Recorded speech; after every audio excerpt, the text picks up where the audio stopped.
স্বাস্থ্য দুরন্ত মন। স্বাগত জানাচ্ছি দুরন্ত স্বাস্থ্য দুরন্ত মন অনুষ্ঠানে। আজকে কথা বলবো শিশুদের পায়ের ব্যথা বা রিকেটস নিয়ে। এই বিষয়ে কথা বলতে আমাদের সাথে আছেন বিশিষ্ট শিশু অর্থোপেডিক্স বিশেষজ্ঞ ডাক্তার শহীদুল আলম। স্যার, আপনাকে স্বাগত। আপনাকেও স্বাগত। স্যার, শিশুর পায়ে ব্যথা হলেই আমরা ধরেই নিই যে অতিরিক্ত খেলাধুলার কারণে ব্যথা হচ্ছে। আসলেই কি তাই যে অতিরিক্ত খেলাধুলার কারণে ব্যথা হচ্ছে, নাকি অন্য কোনো কারণ আছে? হ্যাঁ, অবশ্যই থাকতে পারে, বাট একটা জিনিস অবশ্যই খেয়াল রাখতে হবে যে ছেলেপেলেরা যখন দৌড়াদৌড়ি করবে, খেলাধুলা করবে, ডেফিনেটলি এই এক সময় না এক সময় সে এক্সস্টেড হবেই। যখনই এক্সস্টেড হবে তখনই ব্যথার কথা, অবসাদের কথা সে বলতেই পারে। এটা অস্বাভাবিক না, কিন্তু সেটার একটা নির্দিষ্ট রেঞ্জ আছে। অনেক পরে সাধারণত বাচ্চারা এই কমপ্লেনটা করে। একটা বাচ্চা স্বাভাবিক যতখানি দৌড়ঝাঁপ প্রতিদিন করার কথা, যে পরিমাণে খেলাধুলা করার কথা, এতে তার সহজে ব্যথার কথা সে বলবে না। খেয়াল রাখবেন, তার বয়স মাত্র কম, শরীরে যত যন্ত্রপাতি আছে অলমোস্ট নতুন, এরা এত সহজে হার মানার পাত্র না। স্বাভাবিকভাবে দেখা যায় যে অনেকক্ষণ খেললে হইতে পারে, অসম্ভব না, কিন্তু অতিরিক্ত ওজন যাদের থাকে তাদেরই সাধারণত দেখা যায় এটা স্বাভাবিকভাবেই হইতে পারে।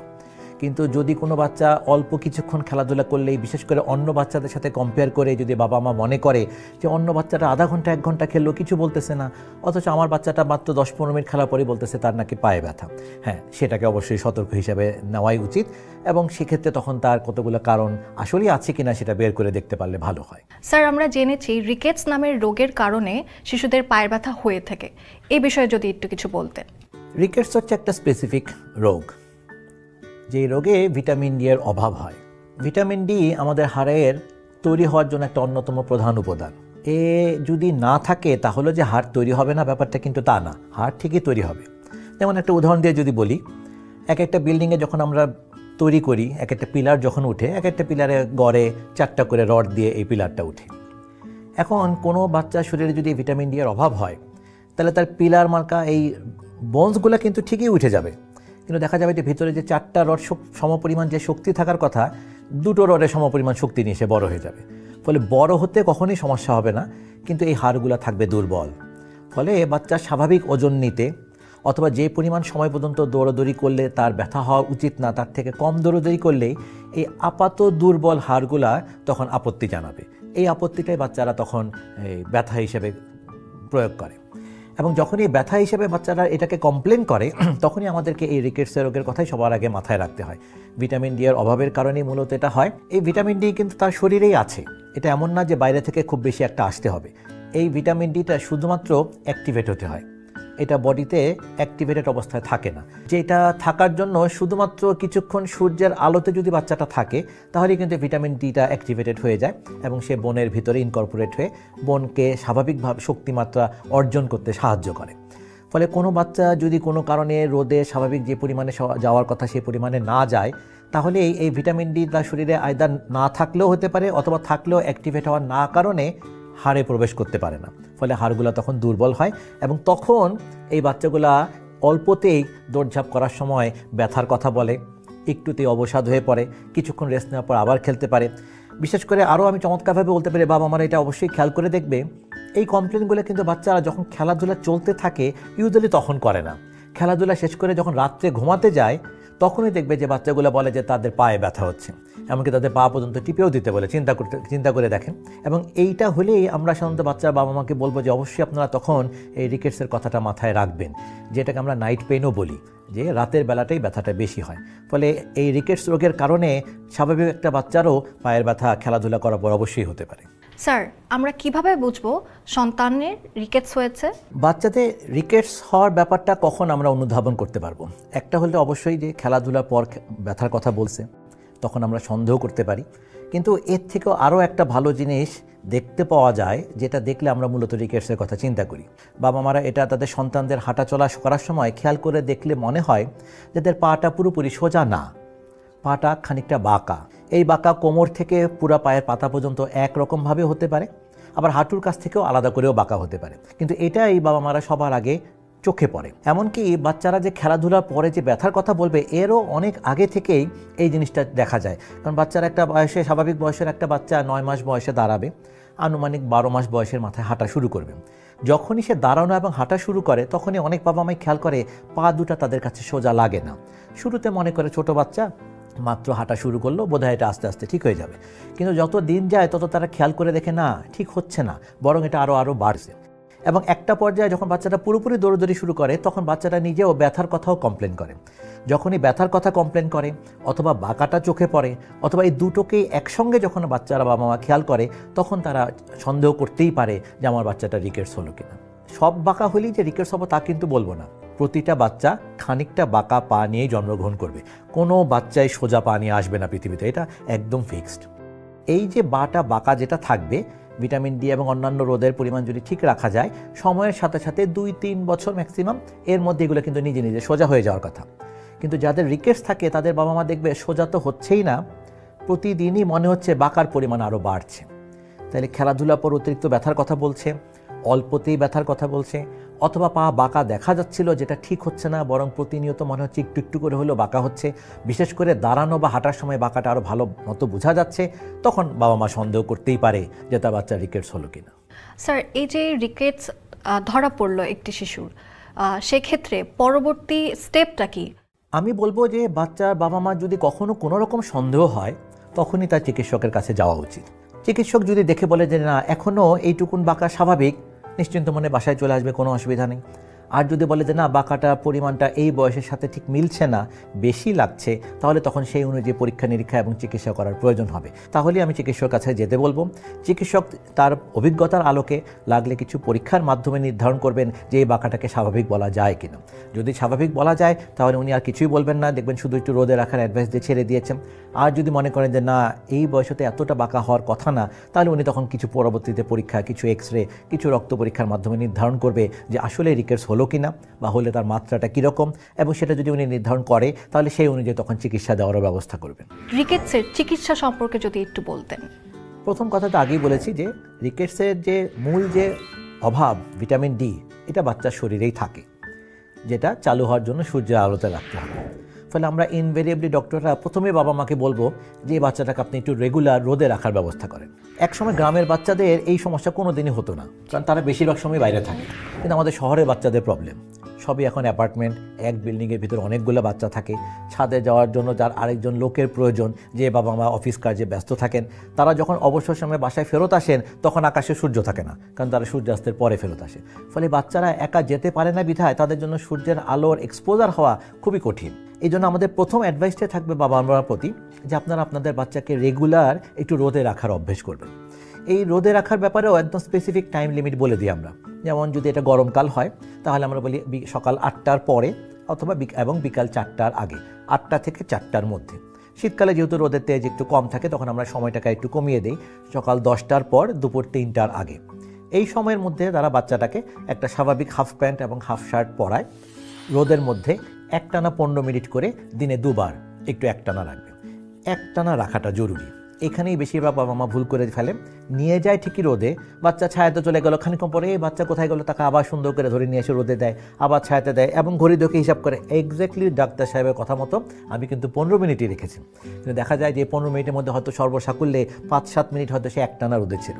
জিনিসটাকে যদি আমি আপনাকে আরও একটা উদাহরণ দিয়ে বলি, আপনি যদি একটা চুলায় ভাত রান্না করতে চান, 1 মিনিট চুলা জ্বালাবেন তো 1 মিনিট বন্ধ করবেন, তাহলে আপনি বুঝতেই পারতেছেন আপনার ভাত যে কবে রান্না হবে আল্লাহ পাক ছাড়া আসলে কেউই বলতে পারবে না। এই ক্ষেত্রেও তাই, এই সূর্যের আলোটা তার যে ত্বকের উপর পড়বে এটা একটা নির্দিষ্ট সময় পর্যন্ত একটানা পড়তে হবে, তাহলে ওর চামড়ার নিচে যে ভিটামিন ডি যেটা আছে এটা অ্যাক্টিভেট হওয়ার সুযোগ পায়। এবং এই অ্যাডভাইসটা হবে তার জন্য আমাদের প্রথম অ্যাডভাইস বাবা মার জন্য। এছাড়া কিছু ডায়েটারি অ্যাডভাইসও দেওয়া লাগে, যেমন আমি এই ভিটামিন ডি এর অভাবের সাথে সাথে যার রিকেটস যাতে না হয় তার জন্য ক্যালসিয়ামের একটা ভালো প্রয়োজন আছে, দুজনের কম্বিনেশনে এই রোগটা ঠেকানো হয়। এই জন্য তার খাবারের তালিকায় 1 গ্লাস দুধ এবং একটা ডিম বয়স হিসেবে যতটুকুন পরিমাণে যতটুকুন দেওয়া যায়, এবং আরেকটু বড় বাচ্চা হলে ছোট মাছ, বড় মাছগুলো না, ছোট মাছ বলতে যেটা আমরা বুঝি সেই ছোট মাছ, এই 3টা খাদ্য উপাদানকে তার প্রতিদিনের খাবারের তালিকায় রাখতে বলি। সো রিকেটস রোগ যদি আপনাকে ঠেকাতে হয় তাহলে দুটো কাজ, একটা হচ্ছে 15 মিনিট করে দিনে 2 বার, সকাল 8টার পর বিকাল 4টার আগে, এই সময়ের মধ্যে 15 মিনিট করে দিনে 2 বার রোদে রাখার অভ্যাস করতে হবে, এবং প্রতিদিনের খাবারের তালিকায় দুধ, ডিম, ছোট মাছ এই 3টাকে রাখতে হবে। এই দৈনন্দিন জীবনের এই 2-1টা নিয়ম একটু মেনে চললেই এই রোগ থেকে মুক্তি পাওয়া সম্ভব এবং এই রোগ থেকে পুরোপুরি যাতে এটা কখনো না হয় সে ব্যবস্থাও করা সম্ভব। এই রিকেটস রোগ প্রতিরোধে বাবা মা বা আত্মীয় স্বজন ছাড়াও স্কুলের কি কোনো ভূমিকা আছে? হ্যাঁ, অবশ্যই আছে। স্কুলের বাচ্চাদের দেখবেন যে একটা অ্যাসেম্বলি হয়, অনেক স্কুলে সেটা শুরুতে হয়, অনেক স্কুলে সেটা টিফিন পিরিয়ডে হয়। যখনই হয় এই অ্যাসেম্বলির পিছনে কিন্তু এই আরেকটা বড় কারণ, যেই সময়টায় বাচ্চা ওই নির্দিষ্ট স্কুল পোশাক পরে থাকে এবং ওই সময় একটা সার্টেন টাইম পর্যন্ত এই অংশটায় থাকার কারণে তার বাচ্চাটা প্রপার সান এক্সপোজার হয়ে যায়। ফলে প্রতিটা স্কুলেরই উচিত যে অন্তত খেলাধুলার জন্য আসলে বড় মাঠ তো অবশ্যই দরকার, কিন্তু বর্তমান প্রেক্ষাপটে বড় মাঠ পাওয়াই যাবে এটা আমি নিজেও বলবো না, কিন্তু অন্তত একটা অ্যাসেম্বলি করা যায় যেখানে প্রপার সূর্যের আলো থাকবে। বিশেষ করে যখন স্কুল শুরু হবে তখন এরকম একটা ফাঁকা জায়গা অন্তত পক্ষে প্রতিটা স্কুলে রাখা উচিত, যাতে ওই সময় অ্যাসেম্বলির মাধ্যমে বাচ্চারা অন্য কিছু নিয়মকানুনও শিখবে, কিছু ব্যায়ামও শিখবে, তার সাথে আমার প্রপার সানের লাইটে এক্সপোজারটাও হয়ে যাবে। স্যার, রিকেটস রোগ থেকে শিশুর আরও কোনো জটিলতা তৈরি হতে পারে কিনা? হ্যাঁ, অবশ্যই পারে। রিকেটসকে যদি নিয়ন্ত্রণ করা না যায়, রিকেটস যদি আস্তে আস্তে বাড়তেই থাকে, তাহলে এই পাটা যখন বাঁকা হতে থাকবে তখন ডেফিনেটলি আরও কিছু জটিলতা তৈরি হতে পারে। যেমন সবচেয়ে কমন দুটো জটিলতা তৈরি হয় এই সময়। বাচ্চার যে পাটা বাঁকা হয়, এই বাঁকাটা দুরকম হতে পারে। একটা হতে পারে, দেখা যায় যেটা সবচেয়ে কমন, যে হাঁটু দুটো একটা থেকে আরেকটা দূরে সরে যাচ্ছে, তার পায়ের পাতা দুটো এক জায়গাতেই থাকে, কোমর থেকে হাঁটুটা খালি দূরে সরে যায়, অনেকটা এরকম ধনুকের মতো দুদিকে বেঁকে যেতে থাকে। এটাকে আমরা মেনলি বলি হলো বোw লেগ। বাট বিপরীতটাও হতে পারে, তখন দেখা যায় উল্টো ঘটনা, তখন হাঁটুগুলো একটা আরেকটার সাথে পুরোপুরি লেগে যায়, পায়ের পাতাগুলো বাইরে চলে যায়। যখন এই হাঁটুগুলো একটা আরেকটার সাথে লেগে যায়, এটা তখন বাচ্চার হাঁটাতেও বেশ ভালো প্রবলেম তৈরি করে। বাচ্চা হাঁটতে গেলে তার হাঁটুগুলো একটা আরেকটার সাথে ধাক্কা খায়, এই ধাক্কা খাওয়ার কারণে এই রোগটাকে তখন আমরা নক নিও বলি। এই দুটোই রিকেটসের কারণে হতে পারে। আমাদের একটা স্বাভাবিক জয়েন্ট ঠিকমতো তখনই কাজ করবে যদি তার উপরের হাড় আর নিচের হাড় একদম সোজাসুজি থাকে। কোনো কারণে যদি এটা বাইরে অথবা ভিতরে যে কোনো একদিকে বাঁকা হয়ে যায়, তখন এই জয়েন্টটাও আর ঠিকমতো কাজ করতে পারে না করলে তখন জয়েন্টটা দ্রুত নষ্ট হওয়া শুরু করে। স্বাভাবিকভাবে আল্লাহর দেওয়া নিয়মে যে কোনো জয়েন্ট নষ্ট হতে বাধ্য। বেশিরভাগ সময় এটা দেখা যায় যে 50-60 বছরের পরে যায় এই জয়েন্টগুলো বয়সের কারণে ক্ষতিগ্রস্ত হওয়া শুরু করে। কিন্তু এই রিকেটসের কারণে যদি বোw হয় অথবা নকনি হয়, তখন এই জয়েন্টগুলো সময়ের অনেক আগেই দেখা যায় 18-20 বছর বয়সের মাথাতে যেতেই এই জয়েন্টগুলোতেও ব্যথা হওয়া শুরু করে। এই জন্য রিকেটস সম্বন্ধে আমাদের অবশ্যই সতর্ক থাকা উচিত, যাতে এই দুটো কমপ্লিকেশন অন্তত রিকেটস সম্বন্ধে না হয়। আচ্ছা স্যার, বোw লেগের কথা আপনি বললেন, সেক্ষেত্রে বোw লেগ বা রিকেটসের চিকিৎসা কি একই রকম না ভিন্নতা আছে? একদম ভিন্নতা বলবো না, কিন্তু মনে রাখতে হবে যে রিকেটসই যখন বাড়তে শুরু করে, নিয়ন্ত্রণ করা না হয়, তখনই একসময় সে বোw লেগে কনভার্ট হয়। ফলে রিকেটসের মূল যে চিকিৎসা সেটা সবসময় চালু থাকবে। রোদে রাখা, দুধ, ডিম, ছোটো মাছ খাওয়ানো, এগুলোর মধ্যে কখনোই কোনো রকম ব্যত্যয় ঘটবে না। কিন্তু এই রোগটা অলরেডি অনেক দূর এগিয়ে আসছে, অনেকটাই পা এখন বাঁকা হয়ে গেছে। ফলে শুধু রিকেটসকে নিয়ন্ত্রণ করতে পারলে এ আবার আগের মতো চলে আসবে আমরা আশা করতেই পারি, কিন্তু অনেক সময় হয়েও ওঠে না। একজন বড় মানুষের হাড় কোনো কারণে ক্ষতিগ্রস্ত হলে নিজে থেকে সেরে ওঠার ক্ষমতা খুবই কম, কিন্তু বাচ্চাদের হাড়ের এই সুবিধাটা আছে। আমি যদি তার ডিমান্ডগুলো ফুল করতে পারি, তাহলে রিকোয়ারমেন্টগুলো যদি ফুলফিল করে দিতে পারি, তাহলে এই হাড়টা যে পরিমাণে ক্ষতিগ্রস্ত হয় পরবর্তীতে সময়ের সাথে সে নিজে থেকে এটাকে অনেকটাই ঠিক করে আনতে পারে। কিন্তু সেটারও একটা নির্দিষ্ট মাত্রা আছে। সেই মাত্রার বাইরে চলে গেলে তখন শুধু এই রিকেটসের চিকিৎসায় একটা বোw লেগ কিন্তু আসলে ভালো হতে চায় না। তখন আমরা শুরুর দিকে কিছু ব্যায়াম দিই, যে বিপরীত দিকে চাপ দিয়ে আস্তে আস্তে এটাকে ব্যায়াম করে করে ঠিক করার চেষ্টা করি। অনেক সময় দেখা যায় যে এতে যদি কাজ না হয়, তখন আমরা স্পেশাল কিছু জুতা ব্যবহার করতে বলি বা কিছু ব্রেস নামক যন্ত্র আছে সেগুলো ব্যবহার করতে বলি, যেটা প্রাথমিক অবস্থায় আরও বোw হওয়াটাকে আগে ঠেকায় এবং পরবর্তীতে এটা আস্তে আস্তে কারেকশনেও সাহায্য করে। এমনকি খুবই দুর্ভাগ্যজনকভাবে হলেও সত্যি যে কিছু কিছু বাচ্চা এতটাই দেরিতে আসে যে তখন আমরা টেরই পাই যে আমরা রিকেটসের চিকিৎসা শুরু করব ঠিকই, কিন্তু এইটা ওই হাড়ের নিয়ন্ত্রণ করা বা সেরে ওঠার ক্ষমতারও বাইরে চলে যায়। এমনকি ব্যায়াম বা যন্ত্র ব্যবহার করেও তখন এটাকে আর কাজ করা যাবে না, তখন ইভেন অস্ত্রোপচার পর্যন্ত করার প্রয়োজন হয়। তবে অস্ত্রোপচারেরও রেজাল্ট ভালো। একটা সময় নির্দিষ্ট সময়ের মধ্যে যদি তারা আসতে পারে, অল্প অস্ত্রোপচারের মাধ্যমে, অল্প চামড়া কেটে সামান্য কিছু যন্ত্রপাতির মাধ্যমে খুব সহজেই এটাকে আমরা আবার নিয়ন্ত্রণ করে ফেলতে পারি। আমার দেখা সর্বোচ্চ একজন সন্তান, এক বাবা মা তার সন্তানকে নিয়ে আসছিল প্রায় 14 বছর বয়সে। তার পাটা এতটাই বাঁকা যে কোনো চেয়ারের মধ্যে সে ঠিকমতো বসতেও পর্যন্ত পারত না। ফলে ওই সময় তখন তাকে আর ওই স্বাভাবিক নর্মাল অস্ত্রোপচারগুলো দিয়ে আর ঠিক করা যায়নি, তখন তাকে আমাকে একদম সরাসরি হাড়টাকে পর্যন্ত কেটে তারপর এটাকে সোজা করার প্রয়োজন হয়েছে। তবে এটার সংখ্যা খুবই কম, বেশিরভাগ সময় বাচ্চাদের অল্প কিছু নিয়ম এর মাধ্যমে, অল্প কিছু যন্ত্রপাতি, কিছু ব্রেসের মাধ্যমে, কিছু জুতার মাধ্যমে এবং সর্বোপরি ছোট কিছু অস্ত্রোপচারের মাধ্যমেই এটাকে নিয়ন্ত্রণ করা যায়। কিন্তু বাচ্চাটাকে আমাদের কাছে তো আগে আনতে হবে, তাহলে ওনারা দেখে নিশ্চিত করতে পারবেন যে আসলে এর জন্য পরবর্তীতে আর কী করা উচিত। যত দ্রুত আসবে ততটাই ভালো চিকিৎসা পাওয়া যাবে। স্যার, আপনি বললেন যে একটি নির্দিষ্ট সময় আসলে অস্ত্রোপচার করতে, এটা যদি একটু বুঝিয়ে বলতেন, নির্দিষ্ট সময় বলতে আমরা আসলে কি বুঝছি? নির্দিষ্ট সময় বলতে বয়সের কথা আমি বলিনি, নির্দিষ্ট সময় বলতে আমি বুঝিয়েছি যে 2 হাঁটুর মাঝখানের গ্যাপটা, অথবা যদি নকনি হয় তাহলে 2 গোড়ালির মাঝখানের গ্যাপটা, এটা সাধারণত কতটুকুন পাওয়া যায়। অন অ্যান অ্যাভারেজ দেখা যায় যে 8 থেকে 10 সেন্টিমিটার পর্যন্ত গ্যাপ যদি থাকে, একেও আমরা ওষুধপত্র নিয়ম ব্যায়ামের মাধ্যমে ঠিক করতে পারি। কিন্তু কোনো কারণে যদি 2 হাঁটুর মাঝখানে অথবা 2 গোড়ালির মাঝখানের গ্যাপটা 8-10 সেন্টিমিটারও বেশি হয়ে যায়, তখন এই অস্ত্রোপচার করার প্রয়োজন হয়। তবে বাচ্চার বাবা মারা সতর্ক হলে এর অনেক আগেই তারা আমাদের কাছে আসলে নিয়ে আসতে পারে, কারণ 8 থেকে 10 সেন্টিমিটার এটা এতটাই গ্যাপ, শুধু বাবা মা না, প্রতিটি লোকেরই চোখে পড়বে পায়ে প্রবলেম আছে। তাহলে আমরা বুঝতে পারলাম, যত দ্রুত চিকিৎসা শুরু করা যায়, নিরাময়টা তত দ্রুত এবং সুন্দর হবে। স্যার, আমরা রিকেটস এবং বো লেগের চিকিৎসা পদ্ধতি সম্পর্কে জানলাম। এই রোগ যেন না হয়, সেক্ষেত্রে বাবা মার করণীয় কি? ডেফিনেটলি একটা কথাই আমাদের মেডিকেল সায়েন্সে আছে, prevention is always better then cure. চিকিৎসা রোগ হয়ে গেলে অনেক কিছুই করার দরকার হয়, কিন্তু এই রোগটা যাতে না হয় তার জন্য বাবা মারা আগে থেকেই সতর্কতামূলক কিছু ব্যবস্থা অবশ্যই নিতে পারে। একটা বাচ্চা জন্মানোর পরপরই একে রোদে নেওয়ার অভ্যেস শুরু করা উচিত। শুরুতেই তার রিকেটস হবে না, কিন্তু একটা বাচ্চা জন্মানোর পরপরই তার একটা ফিজিওলজিক্যাল জন্ডিস হয়, যেটা প্রায় কম বেশি হবেই প্রায় ধরে নেওয়া যায়। শুধুমাত্র রোদের আলোতে রাখা শুরু করলে এই জন্ডিসের প্রকোপতা কমে যায়। একই সাথে আমার ভিটামিন ডি এর ডেফিসিয়েন্সি যাতে না হয় সেই কাজটাও তখন চলতে থাকে। রোদ এমন একটা জিনিস যেটা বেসিক্যালি ফ্রি, আপনাকে খালি কষ্ট করে তার কাছে যেতে হবে। রোদ বাঁকা হয়ে আপনার বাসার ভিতরে ঢুকতে পারবে না, ফলে আপনাকে একটু সময় বের করতে হবে, বাচ্চাকে সাথে করে নিয়ে একটা নির্দিষ্ট সময়ে রোদে যেতে হবে এবং এটাকে একটা রেগুলার অভ্যেসে পরিণত করতে হবে। একদম শুরুতে প্রথম 6 মাস পর্যন্ত এটাই কিন্তু একমাত্র কাজ, কারণ এই 6 মাসে বাচ্চা এক্সক্লুসিভ ব্রেস্ট ফিডিংয়ে থাকে, তার বাইরে থেকে আর কোনো কিছুর প্রয়োজন হয় না, শুধু এই একটা রোদে রাখলেই তার জন্য যথেষ্ট। ফলে বাচ্চা বাবা মার প্রতি আমার প্রথম অ্যাডভাইস থাকবে, জন্মানোর পর থেকেই বাচ্চাদেরকে দিনে 2-3 বার কিছুক্ষণ সময়, নির্দিষ্ট সময় ধরে একাধারে একটু রোদে রাখার একটা অভ্যেস তৈরি করতে হবে। যখনই বাচ্চাটা আরেকটু বড় হবে, 6 মাস পার হয়ে 9 মাসের কাছে আসবে, যখন আমরা ব্রেস্ট ফিডিংয়ের সাথে সাথে অন্যান্য খাবার দেওয়া শুরু করব, তখন আমাদের চেষ্টা করতে হবে যত দ্রুত সম্ভব দুধ, ডিম এই দুটাকে সবার আগে খাবারের তালিকায় নিয়ে আসতে।